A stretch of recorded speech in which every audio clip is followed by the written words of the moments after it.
subsídios. Lições Bíblicas Adultas. Meus irmãos, eu quero cumprimentar a todos com a paz do Senhor Jesus. Estou um pouco atrasado, que fui acometido de uma forte gripe.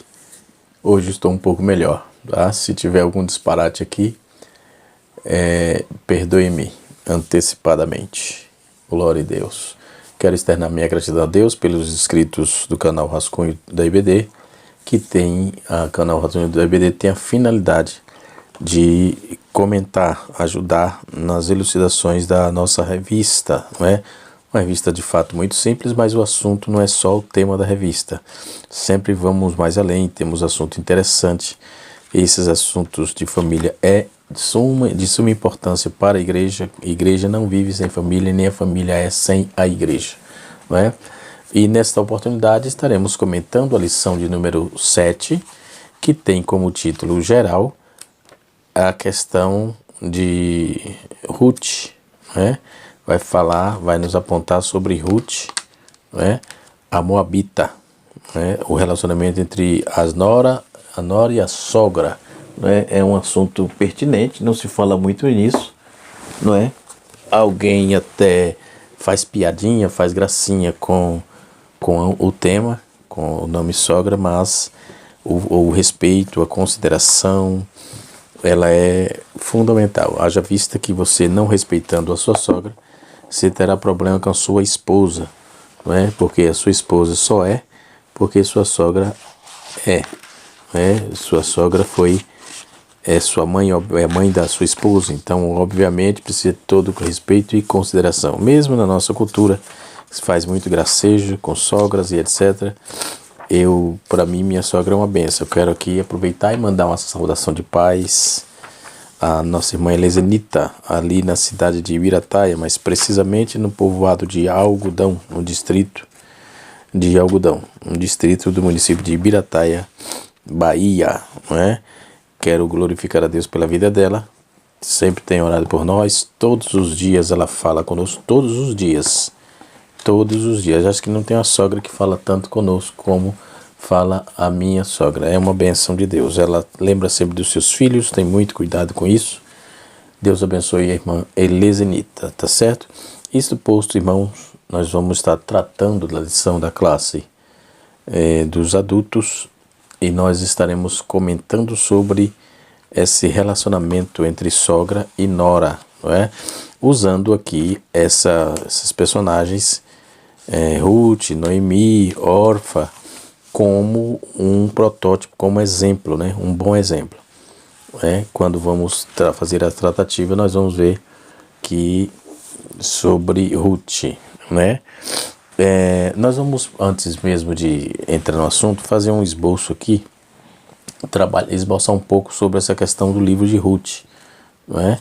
Diz o texto que havia fome na terra, houve uma grande fome na terra e eles tiveram que fugir, né? Um homem que passou de Belém de Judéia saiu para peregrinar no campo lá de Moabe, ele, a mulher e os seus 2 filhos, Milion e Quilion, que era o nome dos filhos, né? O nome do homem era Elimeleque, o nome da sua esposa era Noemi e os nomes dos seus filhos eram Malom e Quilion, né? Os efrateus de Efrata, de Belém de Judá, vieram aos campos de Moabe. Na verdade saíram de Belém e foram para Moabe, não é? E ali ficaram, né? Morreu Elimeleque, marido de Noemi, e ficou com ela os seus 2 filhos, os quais tomaram para si mulheres de lá de Moabe, mulheres moabitas, não é? E o nome de uma era Orfa e o nome da outra era Ruth, e ficaram ali quase 10 anos, e morreram, né? Também ambos, tanto Malom como Quilion.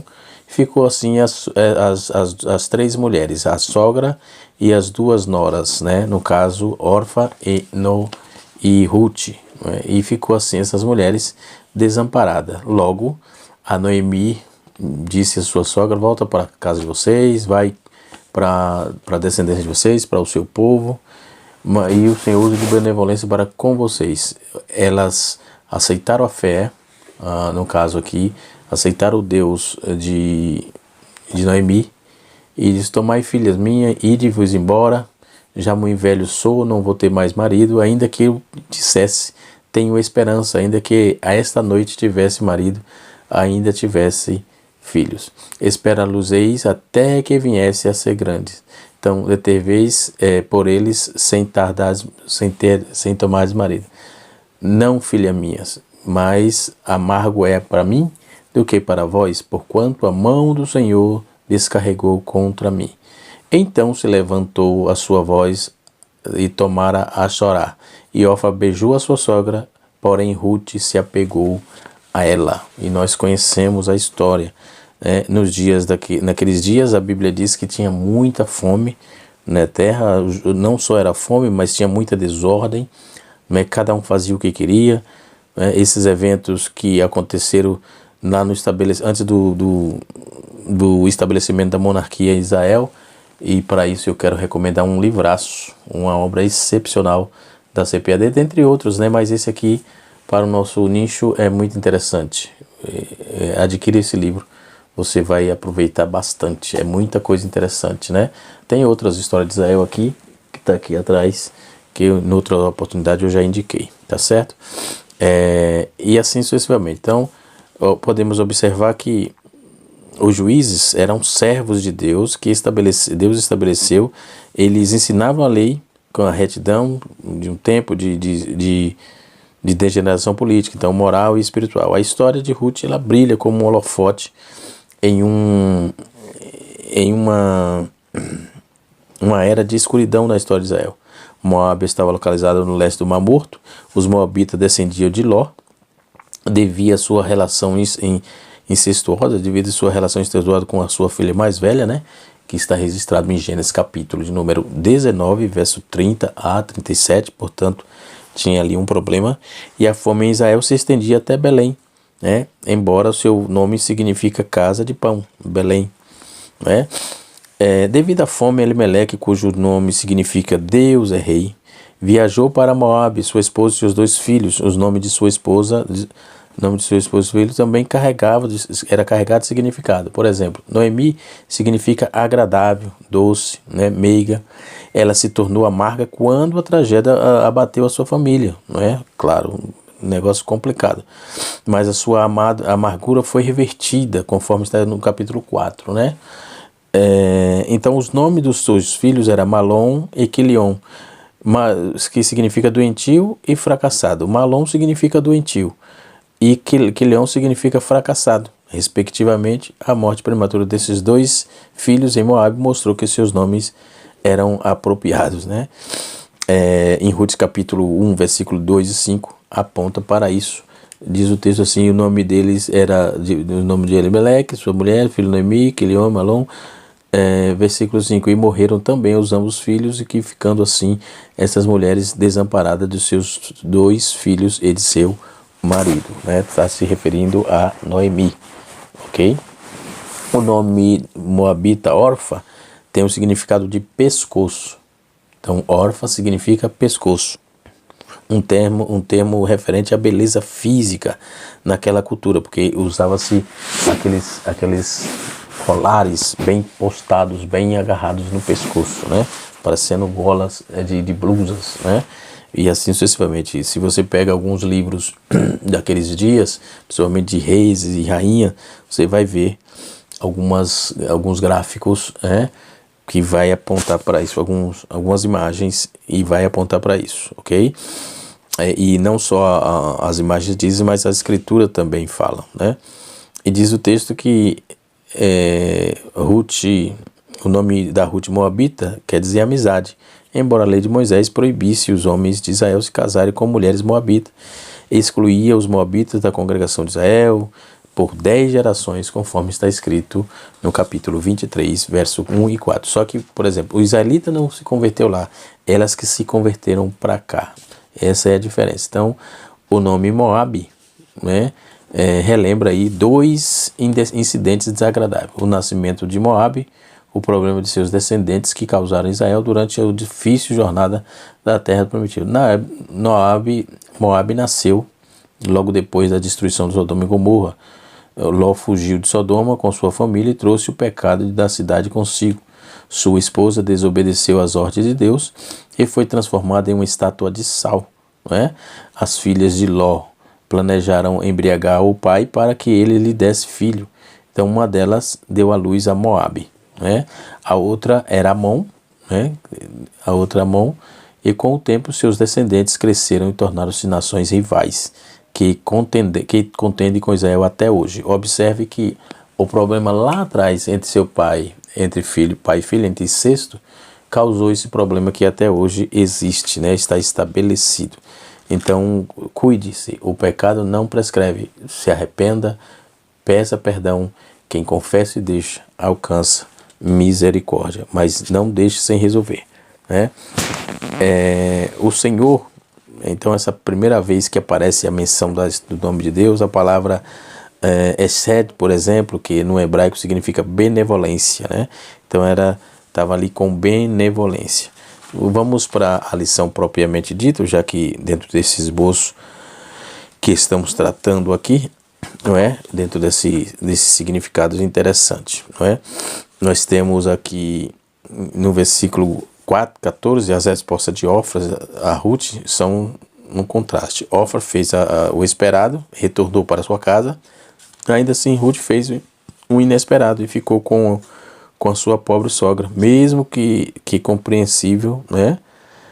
A atitude de Ofra significou que ela havia abandonado a Deus de Israel. Por outro lado, a atitude de Ruth trouxe para dentro da linhagem trouxe ela para dentro da linhagem do Messias.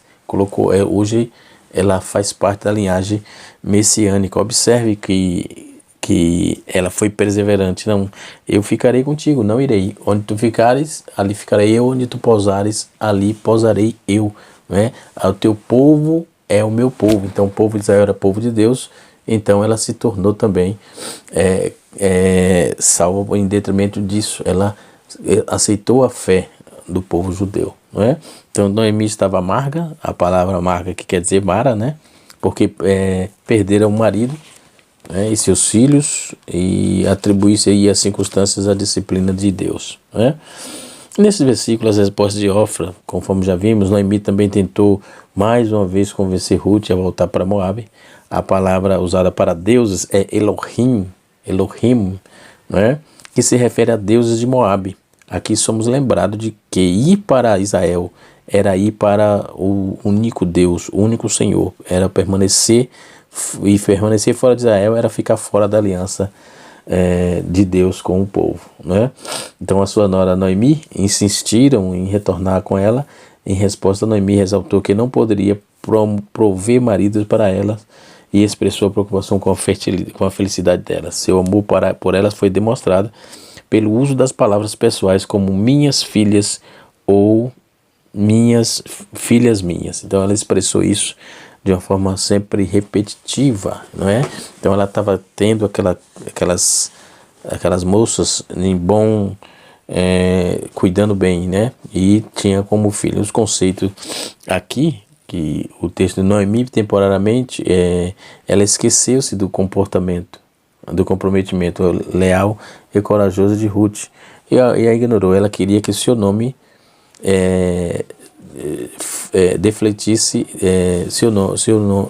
ela queria que o seu nome refletisse a amargura de se sentir devido às circunstâncias, né, que aconteceu, né, no passado. Isso autonomeou Amara, ou seja, significa amargo. Os conceitos dessa fartura de escassez que recai aqui. Noemi partiu para Moabe completa, aí com um marido, 2 filhos e tal. O texto diz que ela retornava a Belém vazia. Ela foi completa e retornou vazia. A única família que ela possuía era Ruth.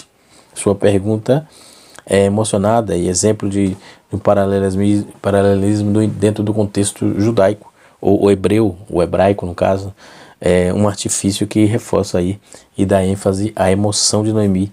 E Noemi estava completamente desesperada com o agir do Senhor em sua vida. Isso torna ainda mais a marca de escolher, que a marca e a escolha de Ruth, que não apenas ficar com sua sogra, mas também seguir ao Senhor, não é? Ruth, a Moabita, como a história explica, né, nós já vimos, Deus estendeu a sua proteção sobre Ruth, mesmo ela sendo estranha. Noemi e Ruth chegaram a Belém no princípio da cega, da cevada. Então a cevada era o primeiro grão a amadurecer, e este deveria ser um período de safra, né? Então o fato de haver um período de safra ali, né, quando podemos observar, o fato de haver um período de safra indica que a fome de Israel já havia cessado, não é? Boaz era ligado ao marido de Noemi, o Elimeleque. Isso surge aí uma possível solução para o problema difícil e a situação difícil que estava enfrentando Ruth e Noemi, né? E se encontravam aí. O status da viúva do Antigo Testamento, no Antigo Oriente Médio, ele era pior possível. Em épocas de graves problemas, a situação era intolerável, né? Era por isso que Deus ordenava ao seu povo que cuidasse do órfão e da viúva. Como um parente, Boaz poderia tomar a frente de defender os direitos de suas mulheres, mas ele foi descrito aí como um senhor de muitos bens. Ele era um homem rico. Então a lei de Moisés permitia que os pobres coletassem as sobras dos grãos nos campos, né? E então Ruth não tinha outra alternativa, ela não tinha ido intencionalmente ao campo, mas o Senhor providenciou, ela guiou os seus passos e apresentou Boaz. Então as gavelas se referem aí aos fardos, né, de grão. Ruth não foi prepotente, ela não foi prepotente aqui, mas foi gentil, né, pediu favor quando poderia ter reclamado em direito. Por isso, por ser estrangeira, suas chances de poder colher as sobras do campo de Judá poderia lhe implicar em algumas coisas e ficar extremamente limitada. Mas Boaz demonstrava extraordinária preocupação com a proteção e a provisão de Noemi. Observe que ela soube entrar, mesmo tendo direito, o direito não lhe dá direito de forçar, não é? Porque se você conhece o seu direito, deixe para usá-lo no tempo certo, no tempo oportuno, não é? Não força a barra, porque o que era direito você acaba perdendo, não é?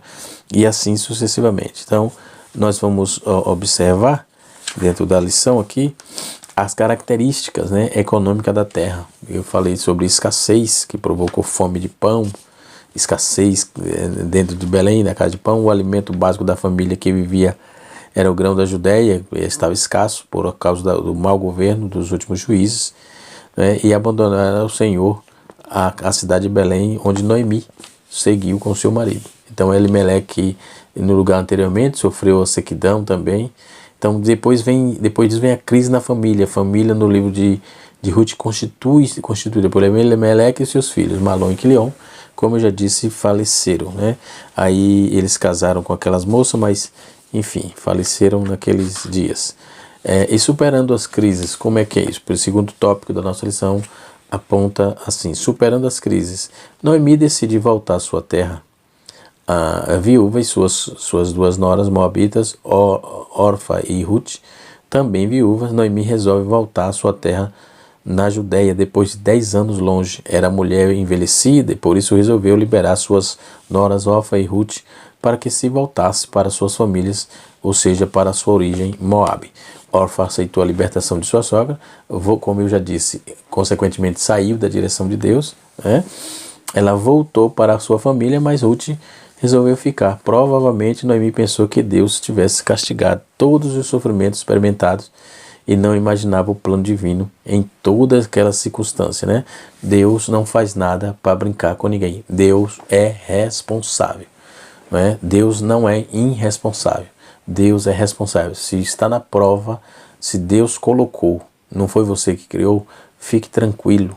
Deus tem a solução. Deus não é irresponsável. Ponto. Não é? Isso é um ponto pacífico que deve ser considerado, obviamente, né? Ruth reconhece o Deus de sua sogra e Ruth declarou de coração sincero à sua sogra: o teu povo é o meu povo, o teu Deus é o meu Deus. Logo ela aceitou todas as prerrogativas já vistas, né? Ou seja, em Ruth 1,16, né? Ela teve um gesto de amor exemplar para com a Noemi. A convivência com a sogra levou Ruth a conhecer a Deus, né? Conhecer o Deus de Noemi, e a despeito do sofrimento e as necessidades que elas viviam dentro daquela família. Ou seja, a moabita descobriu que o Deus de sua sogra era o Deus verdadeiro que supre as necessidades, né? Ruth apegou-se a Noemi não só pelos laços familiares, mas também pela fé no Deus de Israel, porque a sua sogra dava exemplo de uma mulher temente a Deus. Quando a sogra e nora estão unidas na presença de Deus, é uma bênção para toda a família. Por intermédio dessa união, Deus traz provisão extraordinária para as necessidades da família. Então, vamos encarar a realidade como ela é, porque Deus não trabalha com disfarce. Isso é importante notar, Deus não trabalha com disfarce. Deus tem, se Ele que está conduzindo tudo, como foi o caso aqui, Ele estava conduzindo tudo, Deus está no controle, Deus não perdeu o controle. Mais uma vez, eu repito, Deus não é irresponsável, ok? Nós servimos ao Senhor, como diz os judeus, nós servimos a Hashem, Ele é responsável por tudo aquilo que faz, e com o que faz, e quando faz, e onde faz, né? Então, e daí em frente elas uniram-se contra a crise, né?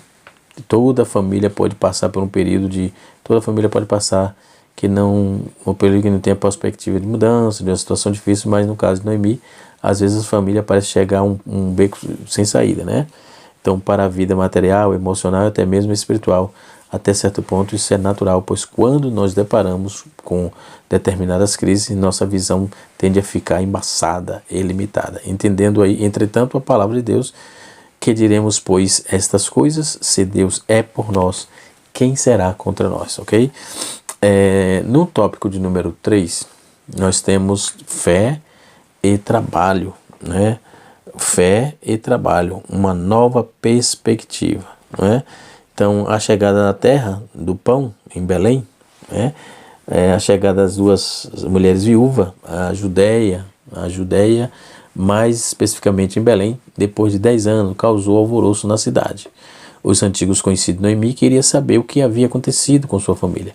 Ela ainda era uma mulher amarga, com suas duras experiências do passado em Moab, e preferiram ser chamada de Mara, cujo significado quer dizer amargo, né? Como eu já disse também anteriormente, sua queixa resumia-se e declarasse que Deus parecia tê-lo abandonado. Entretanto, o Senhor estava no comando da sua vida por um propósito maior do que ela poderia imaginar. Sua humilhação, a tristeza começaram a se transformar em alegria, não é?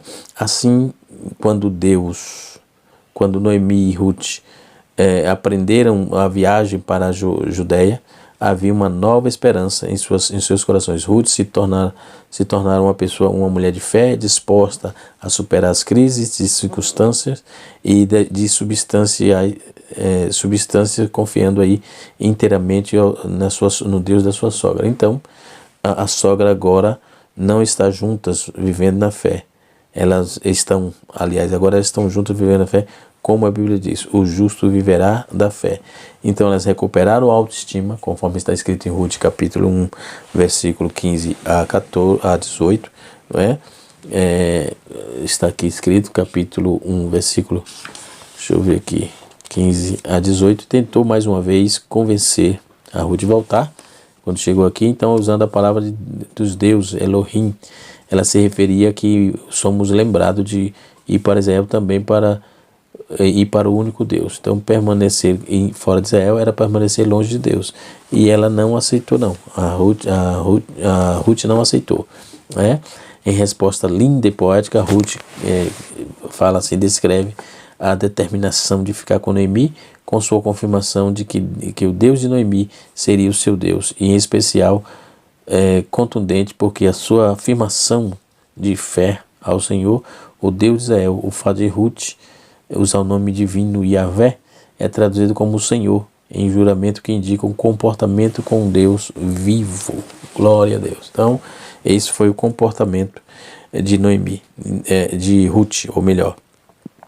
Ruth deu uma demonstração de carinho e amor por Noemi, e que fez ela entender que havia esperança, né? Elas haviam chegado aí a Belém no princípio da colheita da cevada. Então subsidentes que a escassez já havia passado, não é? E em Moabe a situação ainda era precária. Em Belém havia esperança, né, de não faltar nada para ambos, não? E Noemi usou aí de perspicácia para suprir as necessidades da casa, né? Então essa atitude contribuiu para que Noemi se levantasse em seu estado de espírito e a autoestima, né? É muito importante na família haja pessoas dispostas a animar as outras, né? As situações aparecem, as dificuldades às vezes quer nos apanhar e nos jogar no chão, mas vamos levantar a cabeça. Deus tem a resposta. Nessa revista tem 4 tópicos, né? E o 4º tópico nós temos aí, ainda terminando o 5º tópico, o 3º tópico diz assim: a honra do trabalho no campo. Havia um campo que pertencia era um parente de Elimeleque chamado de Boaz. O Ruth foi para esse campo de cevada a fim de ajudar. Eu já trabalhei essa proposta aqui, tá? O 4º tópico diz assim: encontrar com o remidor da família. Ruth descobre o remidor de Noemi, né? Capítulo 4, verso de número 1 a 9, e ao se dispor a apanhar cesto de espiga deixados pelos empregados, né? Era comum e já havia uma lei que permitia, né, depois da colheita mais forte, que fizesse aqueles rabiscos que caíam na terra, podia pegar, ok? Em Ruth capítulo 4, no seu verso de número, deixa eu me ver aqui, verso número 13,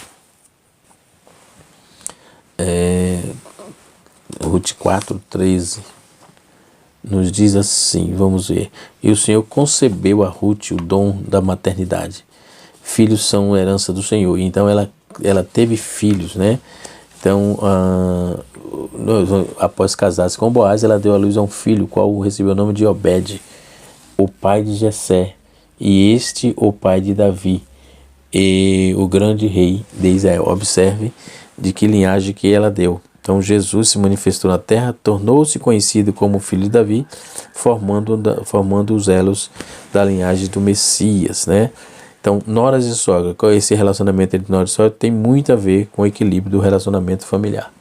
Se elas não estiverem bem, vai dar problema, porque mesmo o filho ou a filha ficando do lado do esposo, mas como é que vai ficar contra a mãe, não é? Ou do lado do esposo, enfim, mas não tem como ficar contra a mãe. É um negócio, mãe, é um negócio assim, sem descrição. Então, por isso, precisamos ter equilíbrio para estabelecer bons relacionamentos em família, né? Em relação a elas não forem, se as relações das duas não forem sadias, muitos problemas se acarretarão, né? E serão afetados. Então a história bíblica entre Noemi e Ruth nos mostra que a vontade de Deus, que a sogra e a nora se deem bem, né? Os genros e sogros se deem bem, né? É o projeto de Deus. Foi assim que elas conseguiram vencer as lutas que haviam passado. Então, que possamos tomar isso como lição, não é? Temos isso como lição. Noemi e Ruth, elas são exemplo de sogra e nora se dando muito bem. Além de se dar bem, elas foram parceiras, né? Elas, onde estava uma, estava outra, o que ia sofrer uma, sofreria outra, e conforme o dito de Ruth, né? Então, com essas duas personagens aí, aprendemos que a sogra e a nora podem superar juntas a dor do luto, o período de escassez em toda a família, pode superar a separação das famílias, a enfermidade dos filhos e netos, pode superar tudo, desde que estejam unidas. Glória a Deus, não é? Eu vejo também, assim como minha esposa, como minha mãe, nunca tiveram entrevero, nunca tiveram atrito algum. Pelo contrário, minha mãe, como sempre, conselheira, né? E enfim. Então, quando tem momentos difíceis na família, pode se unir todos. E isso é muito bom para quem está na peleja. Desculpem, conforme eu disse, estou um pouco gripado, né? Então, que possamos servir ao Senhor, que possamos trabalhar com coerência, né? E estabelecer na nossa família, entre nossos familiares, principalmente esposa e nora, nora e sogro e sogra, sogro e genro, nora e sogra, que estabeleça bons relacionamentos para que a família continue tendo um bom andamento. Canal Rascunho DVD é ensinando para transformar vidas.